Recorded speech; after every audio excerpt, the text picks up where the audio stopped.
Boker Tov, mes chers amis, nous sommes arrivés au chapitre, toujours le premier chapitre, au verset 16 jusqu'au verset 22. Donc on va essayer de lire déjà quelques chapitres, quelques versets, pardon, quatre, et on va faire un petit commentaire donc sur les arguments que Haman a présentés devant le roi pour le convaincre d'exécuter la reine Vashti.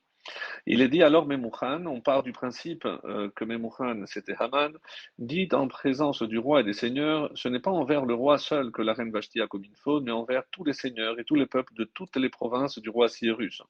Car l'affront de la reine sera connu de toutes les femmes et rendra leur mari méprisable à leurs yeux, quand on dira, le roi Cyrus avait ordonné d'amener Vashti, la reine, en sa présence, et elle n'est pas venue. Dès aujourd'hui, les grandes dames de Perse et de Mède, qui ont appris l'affront de la reine, en parleront à tous les seigneurs du roi, ce qui provoquera bien du mépris et de la colère. S'il plaît au roi, qu'on publie de sa part un décret royal qui sera inscrit dans les lois de Perse et de Mède,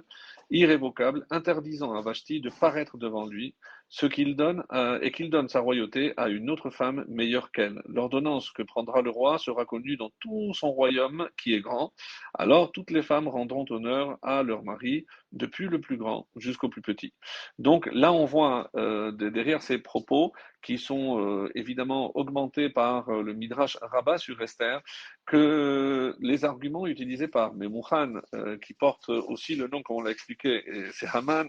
il a dit, je sais que je suis le plus jeune, hein, et évidemment que je ne suis pas là pour trancher. Normalement, c'est le roi lui-même qui aurait dû trancher, mais comme ça le touche de près, alors je comprends il n'ose pas prendre la décision qui s'impose, à savoir l'exécution pure et simple de la reine Vashti. Et pourquoi il a interdit qu'elle se présente? Parce qu'elle allait se jeter à ses pieds, elle allait demander pardon, et comme Haman dira au roi, et on vous connaît trop bon, et si elle commence à pleurer devant vous, vous allez vous ramollir et lui laisser la vie sauve. Mais imaginez ce que ça peut faire comme conséquence sur tout l'ensemble du royaume, parce que tout le monde n'assistait pas au banquet et on ne sait pas que vous lui avez demandé de venir toute nue. Donc les femmes vont retenir juste qu'elle a déshonoré le roi parce qu'elle a refusé de venir alors que le roi l'avait appelé. Donc si jamais ça se sait, évidemment que toutes les femmes vont commencer à se comporter de la même façon et c'est pour ça que cette offense ne concerne pas uniquement le roi, mais tous les seigneurs et c'est pour ça que aucun souverain, dit-il, n'a le droit de passer outre l'offense qu'on lui a faite, car c'est son honneur, et l'honneur du roi, c'est aussi l'honneur de son peuple, et il serait donc contraire à la loi de ne pas la condamner à mort. Alors, évidemment, il dit, je sais que c'est une femme orgueilleuse, et pour preuve, vous savez que moi, Haman, je suis fils de Hamedata, descendant aussi d'une grande lignée et petit-fils du roi Agag de Amalek, et que toi, mon roi, tu m'as choisi comme gouverneur et que tu m'as pris à ton service. Mais elle méprise justement tout ce que le roi veut honorer, et la preuve, c'est que elle m'a offensé devant tout le monde quand elle a organisé son banquet et elle n'a même pas daigné inviter mon épouse, auquel ont assisté toutes les femmes de Perse, de Mède et de Suse, de la capitale. Et donc, c'est la preuve que c'est une femme orgueilleuse et que vous n'avez pas intérêt à la garder. C'est évident que vous trouverez une femme beaucoup plus soumise, c'est ce qu'il vous faut. Évidemment, comme on l'avait déjà rappelé, il faisait allusion à sa propre fille, Rimode, et qu'il espérait en secret qu'elle pourrait l'épouser. Alors, justement, il enfonce le clou en disant tout le but de cette fête, avec toute la dépense, tellement d'argent pour un banquet de 6 mois, c'était évident pour faire briller la royauté du roi et répandre surtout la crainte lorsque on va aller faire étalage de l'étendue de la richesse de ce roi, de son prestige et de sa puissance. Que restera-t-il, dit Haman encore, si voilà, vous laissez la vie sauve à Vashti, tout le monde viendra à se moquer de vous. Si quand ils vont voir que vous avez été bafoué, donc ça veut dire si une femme, une esclave de Babylone traite ainsi le roi, puisque même si elle est la fille de Balthazar, mais elle aurait dû être vendue comme esclave et même tuée comme tout le reste de sa famille, si le roi lui-même n'est pas respecté dans sa propre maison, alors c'est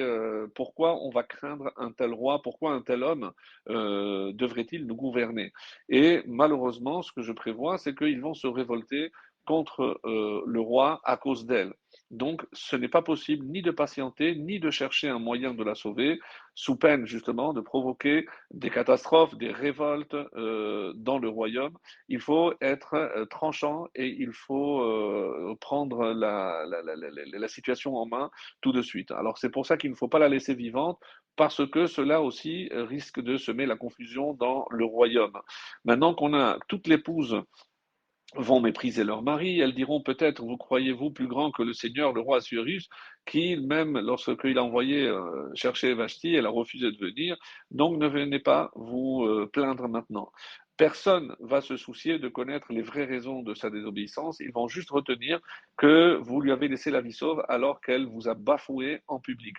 Et imaginez qu'après, toutes les femmes vont commencer à dominer, frappant et en déshonorant les seigneurs du roi, sous prétexte qu'ils peuvent bien endurer les coups, puisque si le roi lui-même, Assuérus, a supporté un tel affront, alors qu'en est-il de nous? Alors c'est pour ça que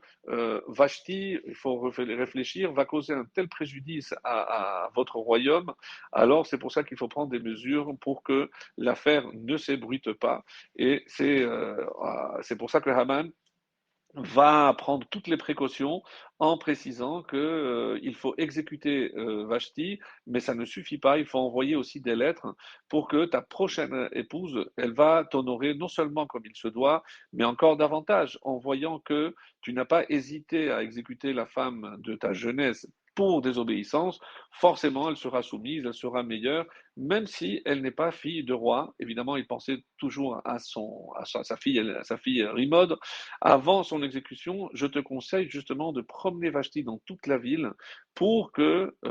et en proclamant, apprenez que cette femme, reine et fille de roi, issue d'une grande famille, sera exécutée à tel endroit pour avoir désobéi à l'ordre du roi son mari. Elle s'est vantée de lui avoir apporté la royauté et le pouvoir, et pour cela, elle mérite la mort. Donc, et cette proclamation sera aussi, comme dit Haman pour enfoncer encore le clou, une leçon pour toutes les femmes et tu feras connaître partout que Vashti a été exécutée comme c'est écrit dans la Megillah. L'ordonnance que prendra le roi sera connue dans tout son royaume qui est grand. Ainsi, donc, toutes les femmes rendront honneur à leur mari. Et on va voir donc par la suite,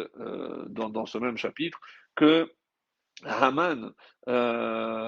plus tard, donc va être piégé par ses propres paroles, parce que il venait de dire que Esther serait meilleure que Vashti, et ça va être le cas. Et c'est grâce à ce conseil que celle-ci sera tuée et lui-même, donc Vashti va être tué et lui-même sera pendu sur le conseil d'Esther. On voit encore une fois que la main d'Hachem avait tout prévu et que tout concourt justement à ce que Esther se retrouve dans ce palais pour exécuter l'ennemi d'Israël, Haman, et pour que Esther puisse devenir reine et surtout sauver Israël.